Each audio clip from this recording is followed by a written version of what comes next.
In the 2014 elections, a challenger against the incumbent.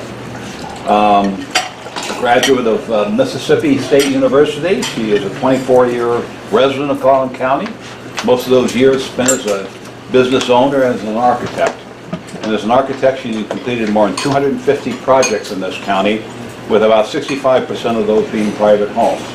Anyway, it's my pleasure to turn the program over to Mary Ellen Winborn.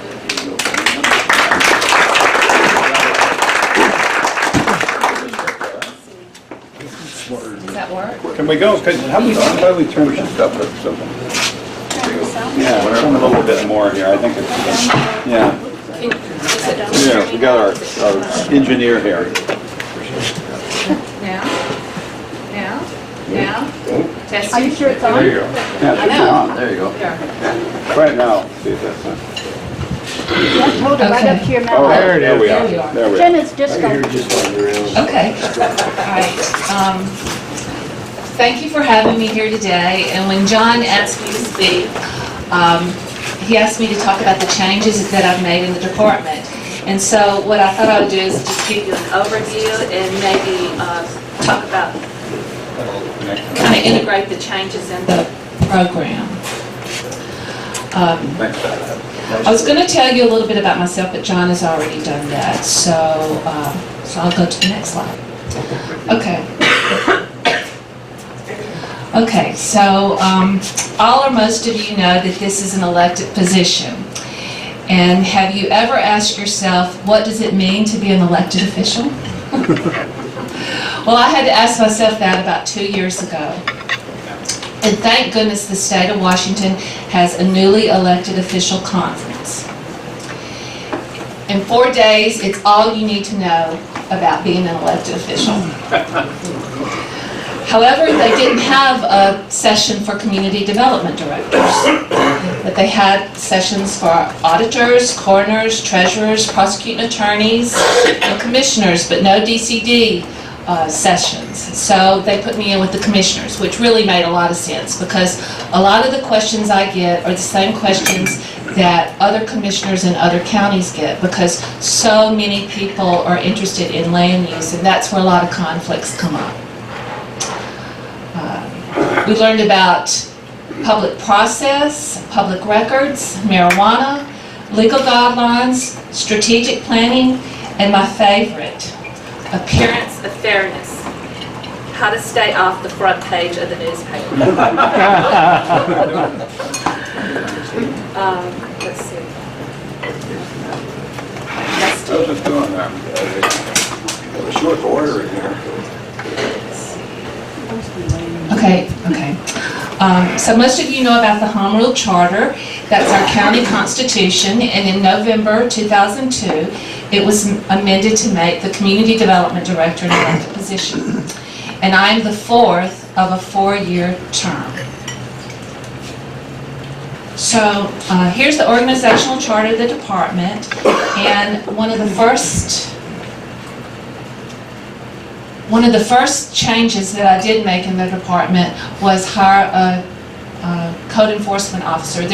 First of all, there's 5 divisions in the department: a building division, administration, code enforcement, current planning, long-range planning, and a lead entity, but that's really a separate term. But the first thing I did was hire a code enforcement officer, and the code enforcement was in the sheriff's department to start with, and the sheriff, I asked him if we could put it in the Department of Community Development because that's really where it belongs. He was kind of limping along in the sheriff's department, but we deal with all kind of other issues that it makes sense to have here. So he said, sure, you can have it.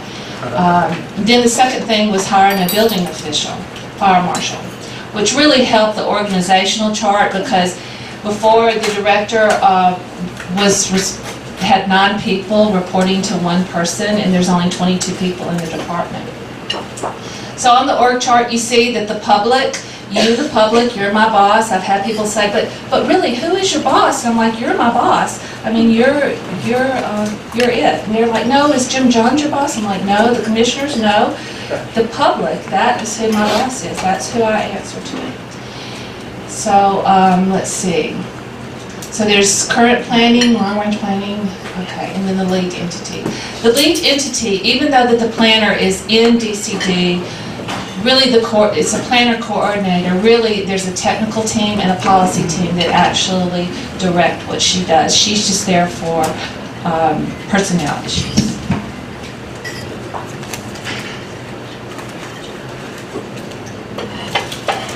So, what does the Department of Community Development do?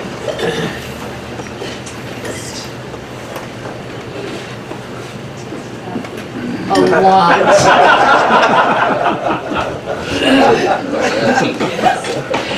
Okay, the building division.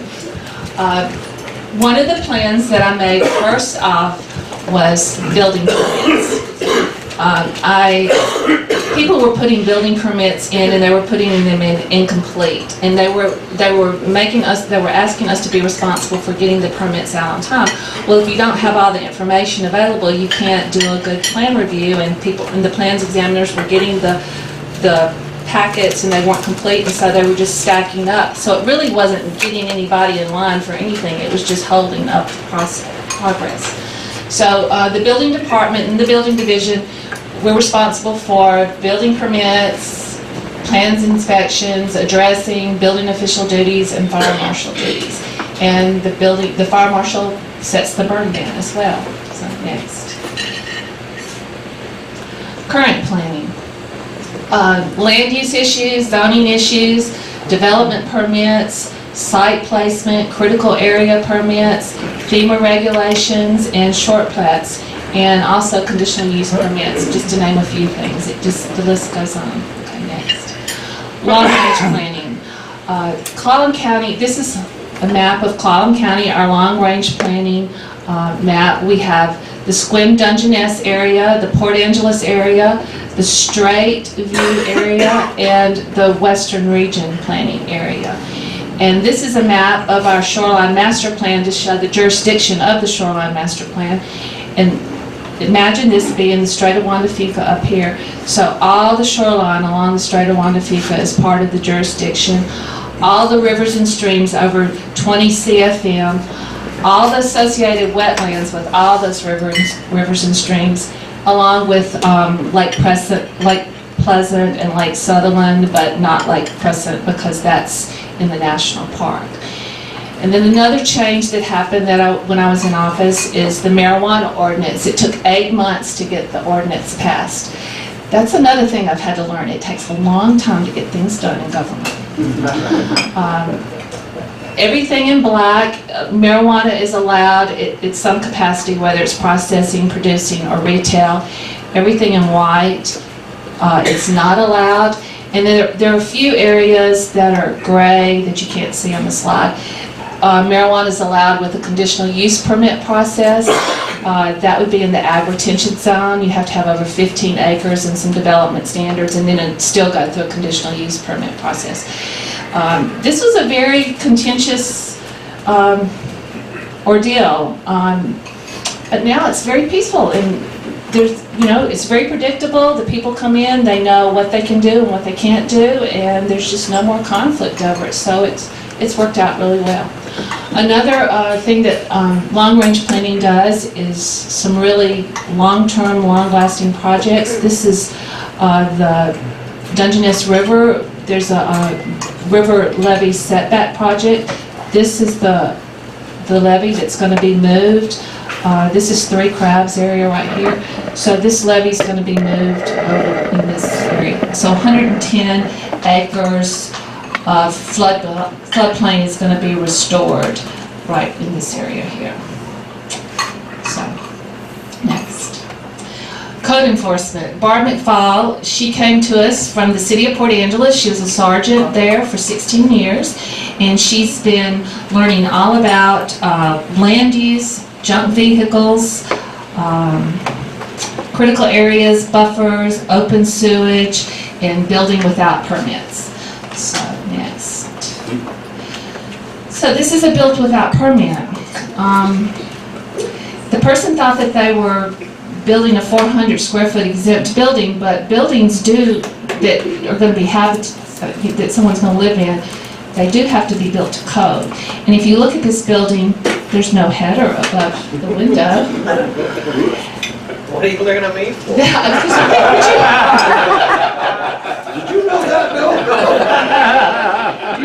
These rafters are like 2 by 4. By code, they have to be at least 2 by 12 to get insulation in them. And this floor system is a 2 by 6. It has to be at least a 2 by 12 to span 20 feet, like it's doing. So it just had problem after problem after problem. But the good news is that Habitat for Humanities came out and helped him disassemble the building, and hopefully will help him put it back. He said that he was using it to practice for when he built his piano. You can bang on a piano all day long, but if you don't know the notes, it's not going to be any good practice. Okay. Can we use that excuse? So, just imagine RVs, palm trees, and beach chairs along Freshwater Beach Bay. Last summer, the heat conjured up this whole idea. You can move beach logs all day long, but you cannot produce a new use out on the beach and put an RV out there and plant palm trees and a flagpole and lawn chairs.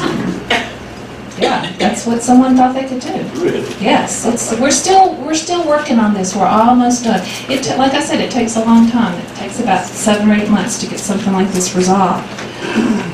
Next.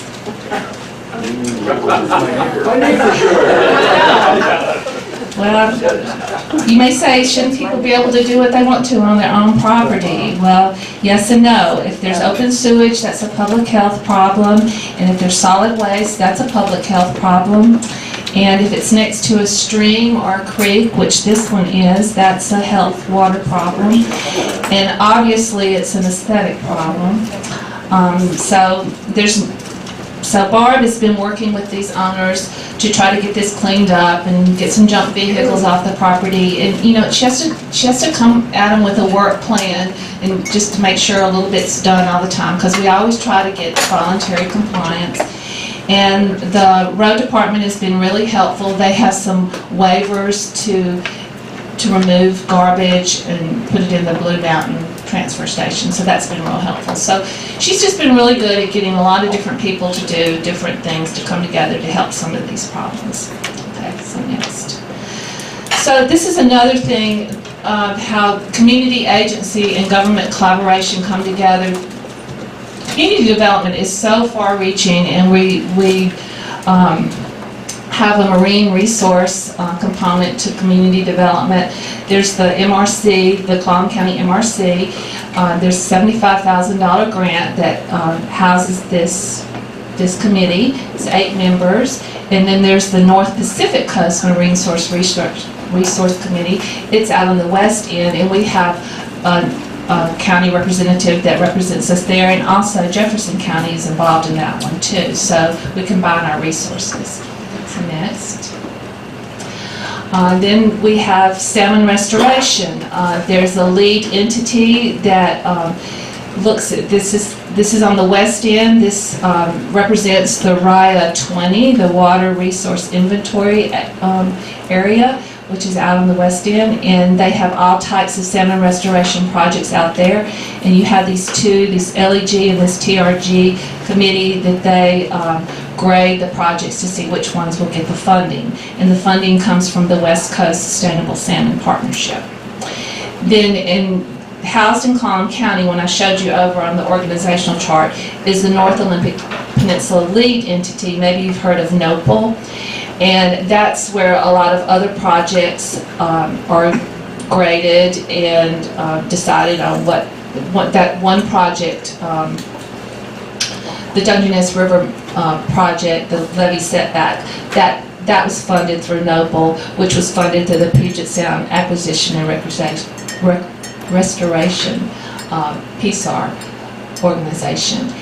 And one of the things that I did is I moved the lead entity out of long-range planning because of that appearance of fairness, because the lead entity actually decides who gets the projects. When the county goes for those projects, we don't need them in the same room together, so it doesn't look very good. So then the Lake Ozette Sockeye Steering Committee, sockeye was on the endangered species list several years ago. It got off, but it's back on again. So this committee meets 4 times a year out on the west end. Then there's the Dungeness River Management Team that has 16 members and 16 entities that come together once a month and exchange information. It's a very interesting meeting to go to. We have 2 members from Clallam County on that, the PUD's representation on that, the Clallam tribe, there's a couple of farmers that are on it, and just the Protect Peninsula Futures on it. So there's a wide range of people that are represented on that. So next. Then we have land use and building. We have the Planning Commission. That's a group of very dedicated people that meet twice a month. They're non-commissioners. Usually the meetings run from 2.5 to 3 hours. They vet everything that goes through the department before it goes to the commissioners, because still before something becomes an ordinance or becomes an act, it has to go through the commissioners to be approved. So we have the Permit Advisory Board. There's 14 members from the building community on the Permit Advisory Board. They bring all kind of building questions or problems or concerns together at that meeting. Then there's the Carlsberg Advisory Committee, and they're on call right now, but they've been in existence for years, and they decided what the urban growth area around Carlsberg was and the visioning of Carlsberg, and they're pretty much done with that now, and that's going to be part of our comprehensive plan update that's due this June. And then the information that they have come up with, they've taken it to the Planning Commission, and the Planning Commission has vetted it and made some amendments, and they've taken it back to the Carlsberg Advisory Council, and they really appreciated the comments. So they've worked very well together. So it's been really nice. So who and what is the Department of Community Development? Well, at the core, it is a group of really talented, dependable people that are here to help you make your dreams come true in a safe, healthy environment while respecting our natural resources. So, thank you very much.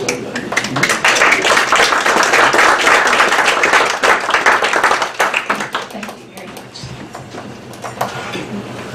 How many staff is there throughout your department that run all these things? There's an awful lot of background, paperwork and so on. How many staff do you have total? 22. 22 people? Mm-hmm. A lot of work for 22 people. It is. I mean, I was amazed at how it just does not stop. From the time you walk in the door to the end of the day, it does not stop. It's constant. They go back fast. It does. It really does. It's great. A couple of years ago, I heard some talk about the possibility of looking at new or additional county stormwater runoff regulations. And if you can comment on whether you see anything coming down the pike, if there are any specific problems that you see that are not being addressed appropriately by current regulations that would require additional regulations, where does that stand? Well, we got it. Before I was there was a grant from the Department of Ecology to work on our own stormwater manual. And all that work has been done. There's been a small project manual that's also been done that would address probably 90% of the buildings in the county. So it's all the work's there, clearing and grading ordinances there, but for some reason it got hung up in 2014 and got pulled. So it hasn't gone through the process with the Planning Commission and the commissioners. And it is something that's really important, because if we don't make our stormwater manual active, then we will be obligated to use ecology stormwater manual. So. Now, I understand there are some rules already, because when I did some development of some parcels, there certainly were rules when I built additional driveways for runoff that I had to do very specific things that were required. Can you just go into what additional things would be required under whatever was come up with under that grant or what ecology would impose and what the problems are that would address, that are not adequately addressed today by the way we're doing Okay, things now? well, today, if it's a private residence, you can either do a dry well or you can do an engineered drainage plan. There's nothing in between. A dry well, you just dig a hole and you fill it full of gravel and the runoff from your roof goes into that hole. Well, some soils aren't, suitable for that. So you'd have to go and have an engineered drainage plan, which can cost a lot of money and that may not be necessary. The small project manual, what it does, anything with 5,000 square feet or less, there's a myriad of options that you can do. Some low impact development, some planting, because sometimes you can do planting, you can do a bioswale where it's kind of a ditch that has certain kind of plants in it that are filtering. Or you can do a dry well, or let's see, there's several different options that you can do in that small project manual.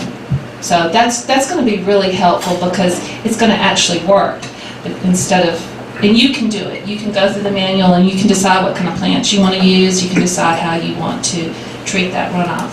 So, and actually the courthouse just did a stormwater retrofit. I don't know if you noticed all the new landscaping around the courthouse that has all these different kind of components in it, different ways to treat stormwater runoff. So, ecology, one of the things that used to, an engineer could do a calculation to figure out what the stormwater runoff was going to be, how much retention or whatever they had to use. But now, ecology, they just put the number in a box and they can't check their numbers. And so sometimes it's, they have to do, like a project might have to do 20% of the project cost might be stormwater because of this ecology method of doing things. So we had a guy from ecology come see us because the ecology put us on the list for their stormwater. They want us to, they put us on their near-term action list to have to deal with stormwater. So we're going to have to do it, but they're willing to work with us so we can do our own manual based on our waterfall and our type of soils and things like that. So is that answered? Is that what's going on at McDonald's? Yes, that's, can you imagine how much that must cost? Those are like pre-development type, yes, urban type ways to deal with stormwater, and we don't have those kind of issues. How many gallon tank was that at McDonald's? I have no idea. That'd be at least 10,000 gallons. It's huge. Okay. So, At least. The marijuana map was very interesting. Could you address some of the planning and maybe political things that happened to generate that map? well, were you involved in it at all? Did Not you? at all. Not at all. Okay. I'm not, Okay. no. Just one. But Okay. it's an interesting political, A lot. People decided they did not want it in their neighborhoods. yes.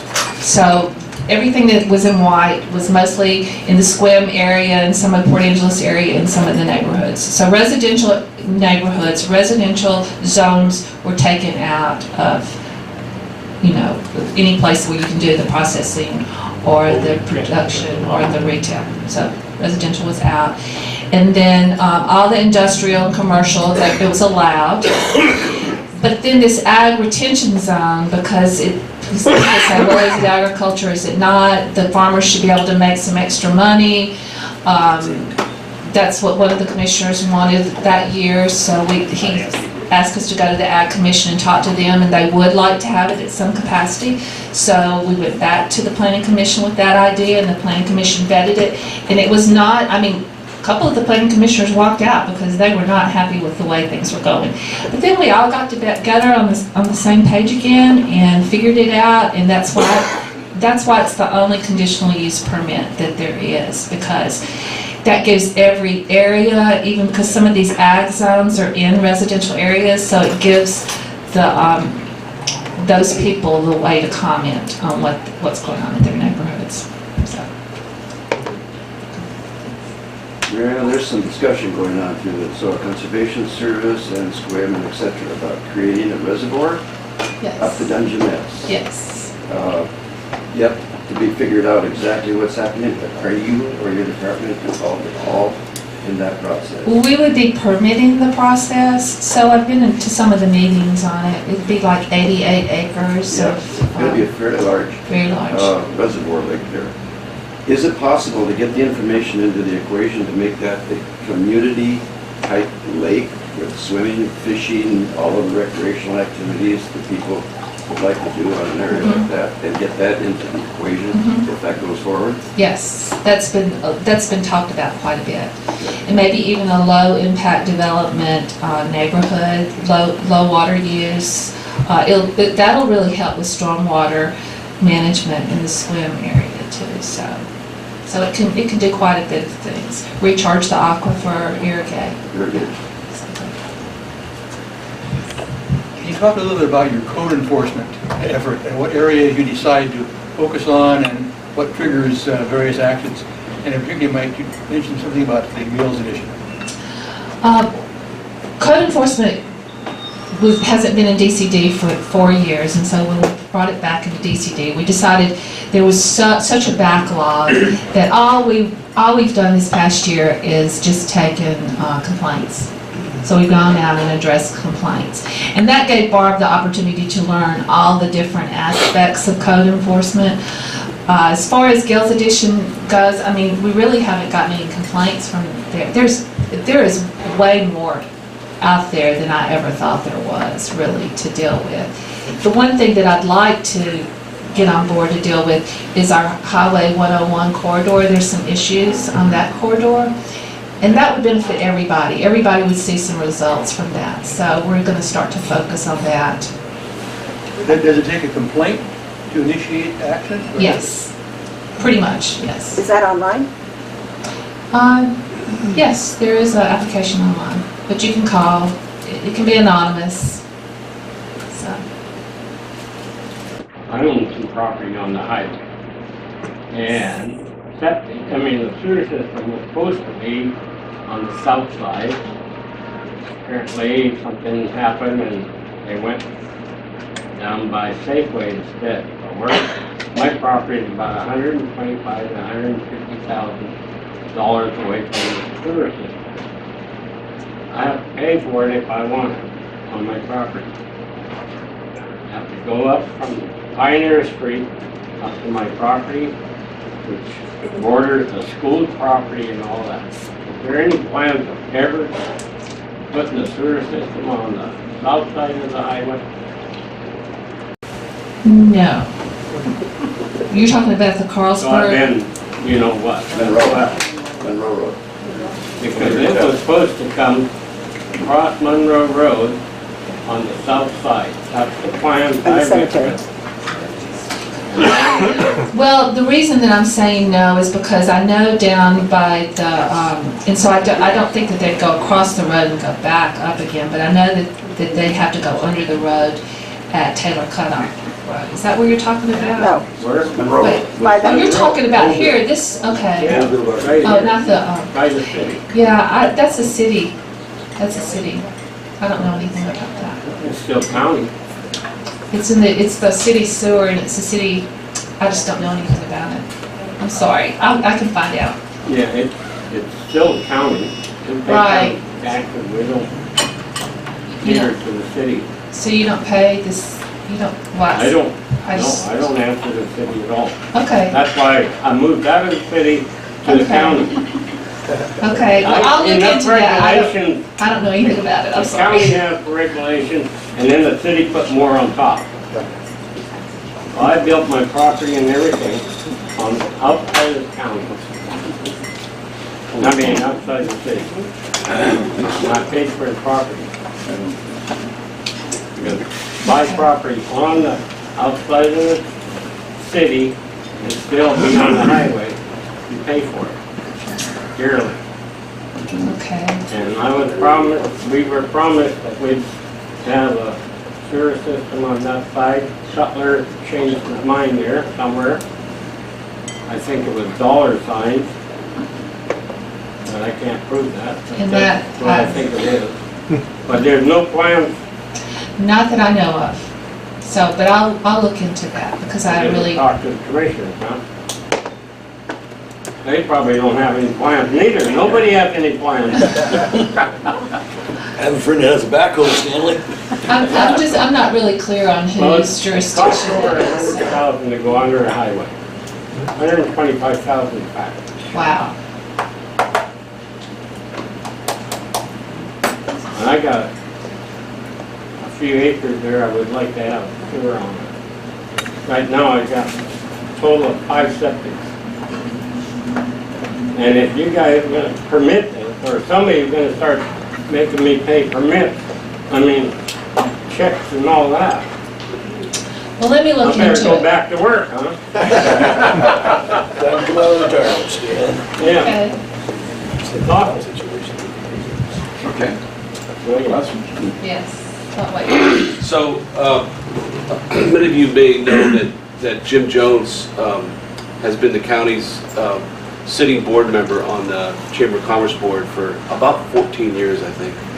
And as this group knows, the board was taking a look at our term limits and that type of thing, which is why we had now have Kai on the board, which is a great thing. But the other seat that needed to be term limit refreshed was the county seat. And so I'm announcing that Mary Ellen is now the county board member on the Chamber of Commerce, and I want to welcome you to the Chamber of Commerce board. Thank you. So, You don't have enough to do now?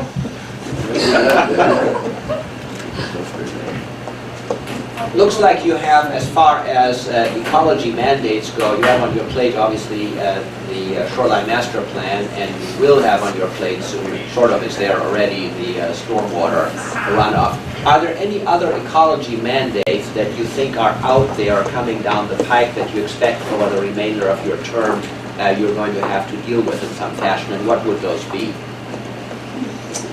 I mean, are there things like the growth management plan updates, critical areas ordinances? Are there any things that are going to be happening over the next 3 years that you see? Okay, well, I will, let me back up just a little bit. There is a stormwater component to the shoreline master plan, so that's one thing that's kind of given us a little incentive to fold that into the shoreline master plan. So that's something. Critical areas, we haven't been shown that we were in violation of anything except for this ongoing agriculture.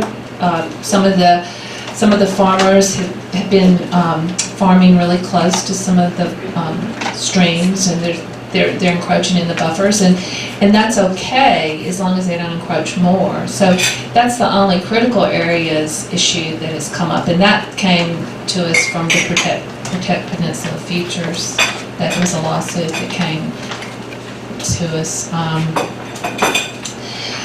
But there's not a mandate right now about the critical areas ordinance, but that's a possibility.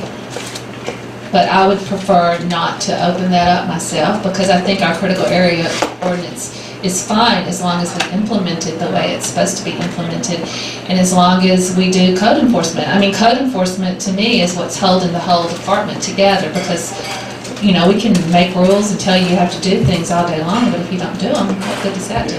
You know? Growth management plan, that's also fine as is for the foreseeable future? The growth management plan, our 20-year update is due in June, and so we're folding like that Carlsberg urban growth area and the zoning in it. That's going to be one of the things that's going to go into the comprehensive plan. Every year we're able to amend the comprehensive plan, and so we can put other things into it as need be. So every year we can do that. And there's some things that we may. I mean, the way it's been done in the past, it's all been what's mandated by the state, but you can also, the prosecuting attorney may not like this too much, but you can actually do other things too and be proactive and do good things, even though they're not just mandated. But that opens you up possibly to some lawsuits. That's what the problem is. Is that accurate?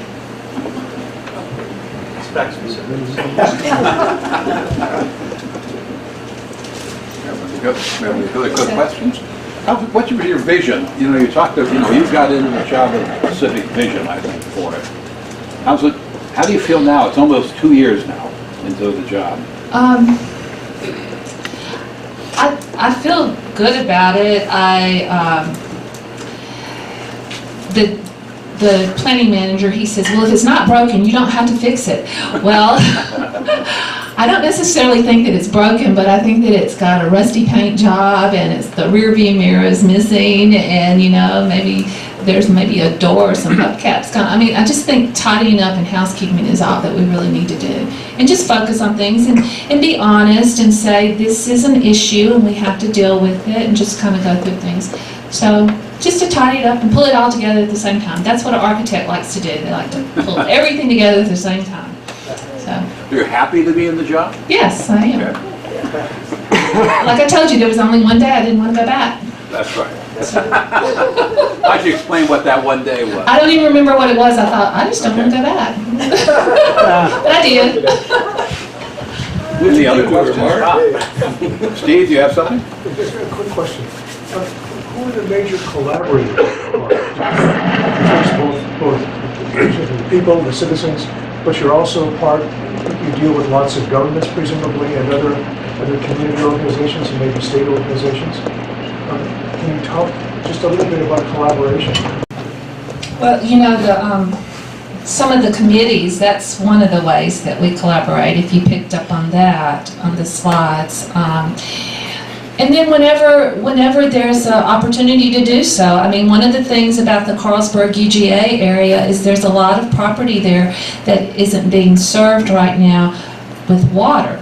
There's going to be sewer all through the Carlsberg UGA, but no water in quite a bit of the area. So, we've reached out to the PUD, reached out to Ecology, reached out to the Water Trust to try to get water there. So we're making headway, again slowly, but we're making headway, because if you're going to have sewer, you need to have water, because people want to build higher densities. So. Okay. All right. Thank you. All right. Thank you very much. Thank you very much, Mariam. Thank you very, very much. Our speaker next week, by the way, is the project manager for the Magnus Pacific Corporation, a friend of Young's there. He's going to be talking about the local impacts from the $20 million city landfill project. So that should be a fellow who's coming all the way from Montana to tell us about that. Anyway, our thanks to Art, Bruce,